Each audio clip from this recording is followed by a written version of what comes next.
Mexico के इंतहाई secure jail में चक्कर लगाता हुआ ये शख्स कोई आम आदमी नहीं बल्कि दुनिया का सबसे बड़ा और सबसे खतरनाक ड्रग स्मगलर एल चैपो है।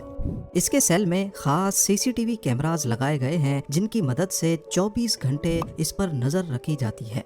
इसके सेल में ना कोई रोशनदान है और ना ही कोई खिड़की, सिर्फ कोने में एक शावर एरिया बना हुआ है।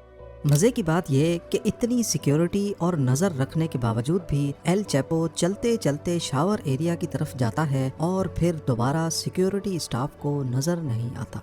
आधे घंटे के बाद जब उनको शक हुआ तो वो सेल के अंदर गए, लेकिन दुनिया का सबसे बड़ा ड्रग स्मगलर भाग चुका था।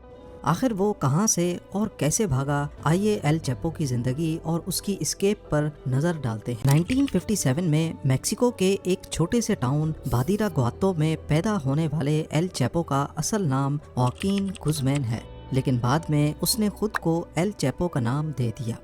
उसकी ड्रग ट्रेडिंग की आदत उसको विरासत में मिली थी।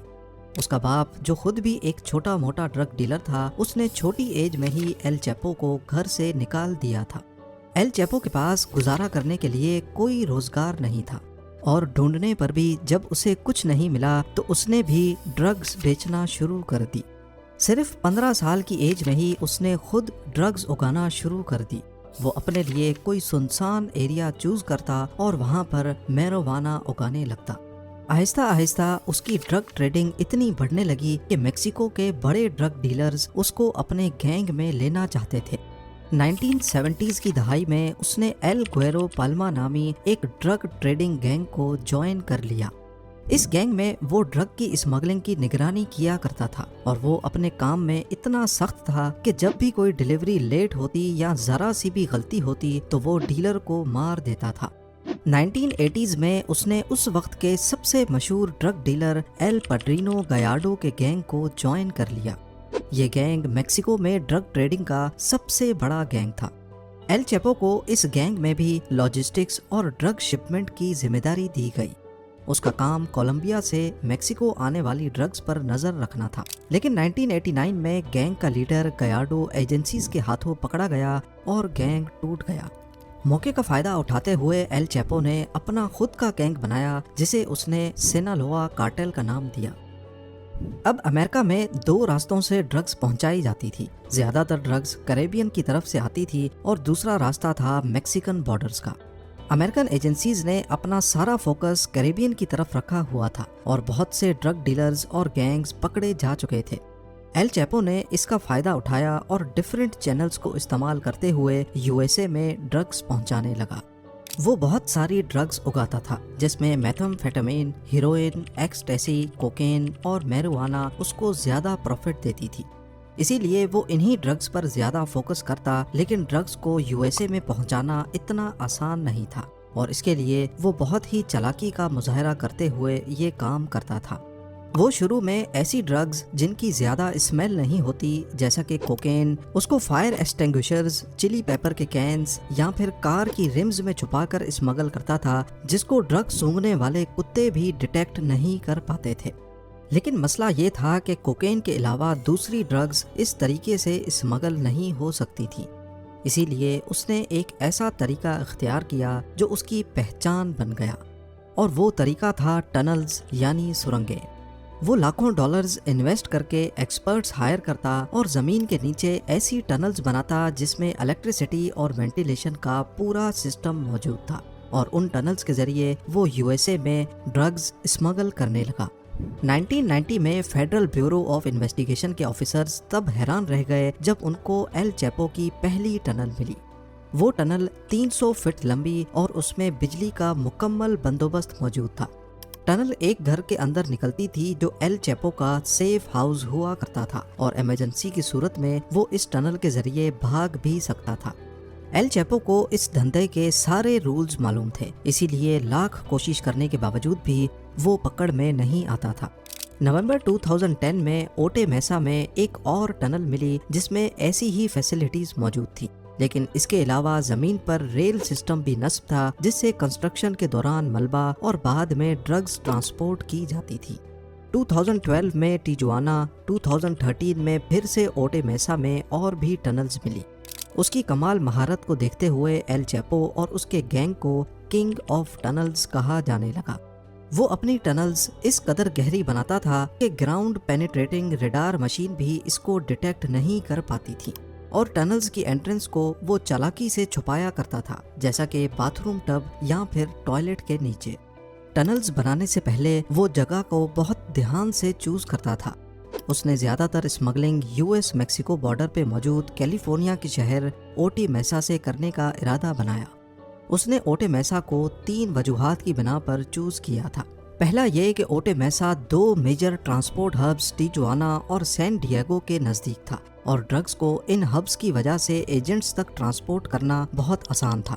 دوسرا، یہ ایک انڈسٹریل ایریا تھا جہاں پر بہت سی فیکٹریز تھیں، اور فیکٹریز کی بھاری مشینز اور ٹریفک کا شور زیادہ تھا، اسی لیے یہاں ٹنلز کھودنا آسان تھا کیونکہ کھدائی کا شور فیکٹریز کے شور میں چھپ جاتا تھا۔ اور تیسرا ریزن ہے یہاں کی مٹی، کیونکہ اس شہر کے ایک طرف سمندر ہے جو یہاں کی مٹی کو بہت نرم رکھتا ہے، اسی لیے یہاں پر کھدائی کرنا بہت آسان تھا، جبکہ دوسری طرف پہاڑ ہیں جو نرم زمین کو بھی مضبوطی دیتے ہیں، اور اس کی وجہ سے ٹنلز کولیپس نہیں کرتی تھی۔ یعنی ہر لحاظ سے یہ شہر ایل چیپو کی ٹنلز کے لیے بہت آئیڈیل تھا۔ 9 جون 1993 کو میکسیکن اتھارٹیز نے فائنلی ایل چیپو کو پکڑ لیا اور اسے 20 سال قید کی سزا سنا کر جیل میں ڈال دیا گیا، لیکن یہ جیل بھی اس کے لیے اس کا آفس بنا رہا۔ وہ جیل اسٹاف کو رشوت دے کر اپنے لیے ہر ایک سہولت حاصل کر لیتا تھا، اور اپنی بزنس میٹنگز بھی ارینج کروا لیتا تھا تاکہ اس کا کام چلتا رہے۔ 2001 میں سپریم کورٹ آف میکسیکو نے ایک فیصلہ کیا جس کے بعد یونائٹڈ اسٹیٹس اور میکسیکو کے درمیان قیدیوں کے تبادلے کا پروسیس ایزی ہو گیا۔ ایل چیپو جانتا تھا کہ یو ایس اے میں ڈرگ اسمگلنگ کی وجہ سے یو ایس اے کی حکومت ہر صورت اس کو اپنے پاس منگا کر قید کرے گی، اور پھر وہاں سے نکلنا آسان نہیں ہوگا۔ اسی لیے ایل چیپو نے پہلی بار میکسیکو کی جیل سے بھاگنے کا منصوبہ بنایا۔ اس نے جیل گارڈز کو $25 لاکھ کی رشوت دی اور لانڈری باسکٹ میں بیٹھ کر جیل سے بھاگ نکلا۔ اگلے 13 سالوں تک اس نے پھر سے اپنی ٹنلز، ڈرگ ٹریڈ اور دوسرے کرائمز کی وجہ سے بغیر پکڑے یو ایس اے اور میکسیکو کی سرکار کی ناک میں دم کیے رکھا۔ لیکن 13 سال کی محنت کے بعد میکسیکن ایجنسیز کو اس کی ایگزیکٹ لوکیشن پتہ چل گئی اور اس کے گھر پر ریڈ کر دی گئی۔ اب کی بار بھی اس نے اپنے بھاگنے کا بندوبست کر رکھا تھا۔ وہ باتھ روم میں باتھ ٹب کے نیچے ایک سیکرٹ ٹنل میں گھس گیا، لیکن اتھارٹیز نے اس کو زیادہ دور نہیں جانے دیا، اور فائنلی وہ ایک بار پھر سے پکڑا گیا۔ اب اسے میکسیکو کی سب سے محفوظ جیل الٹیپلانو میکسیمم سیکیورٹی پریزن میں بھیج دیا گیا، اور اس پر خصوصی نظر رکھی جانے لگی۔ لیکن صرف 1 سال کے بعد 11 جولائی 2015 کو جب وہ اپنے سیل میں ٹہل رہا تھا تو رات کو 8:50 پہ اس کو آخری بار شاور ایریا کے پاس دیکھا گیا۔ اس کے سیل میں صرف شاور ایریا ہی تھا جو کیمرہ کی آنکھ سے چھپا ہوا تھا۔ قریب آدھے گھنٹے کے بعد جب وہ کیمرہ پہ نہیں دیکھا گیا تو سیل کا معائنہ کرنے کے لیے لاک اپ کھولا گیا۔ جب تک گارڈز اندر گئے تب تک ایل چیپو جا چکا تھا۔ اس نے بڑی چالاکی سے شاور ایریا کے گٹر کو بڑا کر کے ایک ٹنل کھودی جو نیچے ایک بڑی ٹنل کے ساتھ کنیکٹڈ تھی۔ یہ ٹنل 1.5 کلومیٹر دور ایک قریبی کنسٹرکشن سائٹ تک کھلتی تھی۔ زمین سے 33 فٹ نیچے اور 5 فٹ 7 انچ چوڑی یہ ٹنل اتنی بڑی تھی کہ اس میں سے آسانی سے انسان گزر سکتا تھا، لیکن اس بار اس کی آزادی زیادہ لمبی نہیں تھی۔ 8 جنوری 2016 کو لاس موچس میں میکسیکن میرینز نے اس کے سیف ہاؤس پر پھر سے حملہ کیا اور شدید مزاحمت کے بعد وہ ایک بار پھر سے پکڑا گیا۔ اس بار امریکن سرکار زیادہ رسک نہیں لینا چاہتی تھی، اسی لیے 2017 میں ایل چیپو کو میکسیکن سرکار نے یو ایس اے کے حوالے کر دیا، جہاں وہ سپر میکس پریزن کولوراڈو میں اپنی عمر قید کی سزا کاٹ رہا ہے۔ لیکن حقیقت یہ ہے کہ جتنی بھی سیکیورٹی ہو، امریکن سرکار کو یہ ڈر ہی رہتا ہے کہ کہیں ایل چیپو دوبارہ سے نہ بھاگ جائے۔ امید ہے کہ آپ لوگ بھرپور لائک اور شیئر کریں گے۔ آپ لوگوں کے پیار بھرے کامنٹس کا بے حد شکریہ۔ ملتے ہیں اگلی شاندار ویڈیو میں۔